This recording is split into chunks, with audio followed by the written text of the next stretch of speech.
Mithridates VI Eupator was only 11 when his father was poisoned. His mother, Laodice, and the court advisers were well aware that they would hold the majority of power for several years to come, and were far from willing to surrender it when Mithridates VI came of age. But the citizens of Pontus would be expecting their prince to step into the role of king. All of these considerations led Laodice to favor Mithridates VI's younger brother, Mithridates Chrestus, as heir. Chrestus was a couple of years younger than Mithridates, thus ensuring Laodice a longer period of regency. Most importantly, though, unlike the already shrewd and strong-willed Mithridates VI, Chrestus was much more easily influenced, and Laodice and the advisers believed they would have a better chance of controlling him as a puppet ruler than they would with Mithridates VI. It was clear that if Mithridates suffered some sort of fatal accident before he was able to assume the throne, it would benefit those behind the regency, and the young prince was well aware of it.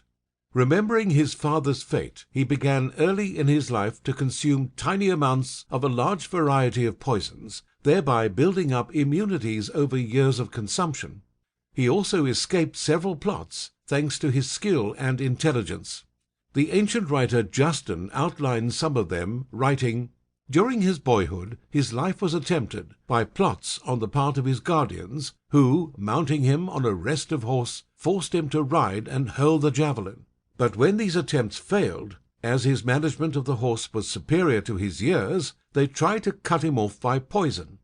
He, however, being on his guard against such treachery, frequently took antidotes, and so fortified himself by exquisite preventives against their malice, that when he was an old man, and wished to die by poison, he was unable, but dreading lest his enemy should effect that by the sword, which they could not accomplish by drugs, he pretended a fancy for hunting, in the indulgence of which he never went under a roof for 7 years, either in the city or the country, but rambled through the forests, and passed his nights in various places among the mountains, none knowing where he was.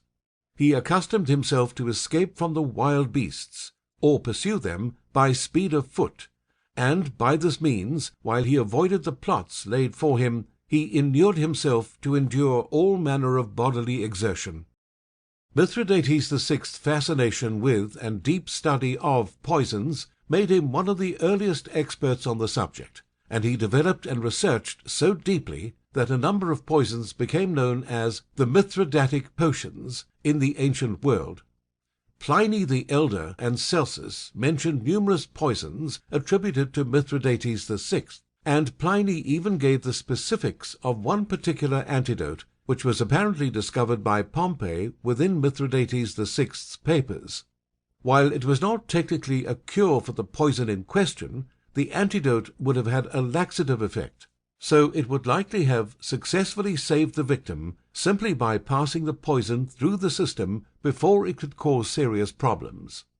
The legends of his existence in the wild may be exaggerated, but it is certainly true that Mithridates VI largely removed himself from the main Pontic court at Sinope, and spent most of his time in the Pontic countryside.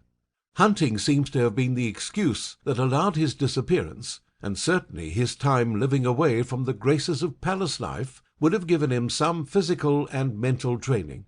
He was likely spending a good amount of his time touring the kingdom as well, allowing him to cultivate support and sympathy from the outlying regions for his future reign. There is also plenty of circumstantial evidence to support the idea that he spent a lot of time in the wild, especially when it comes to the correct timing of different sources.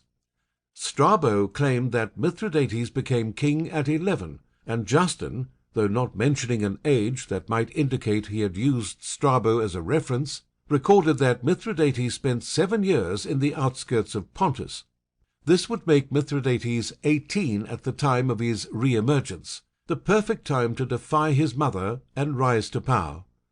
Alternatively, he may have remained at court for a few years following the death of his father, and the time spent away was also less than the named 7 years.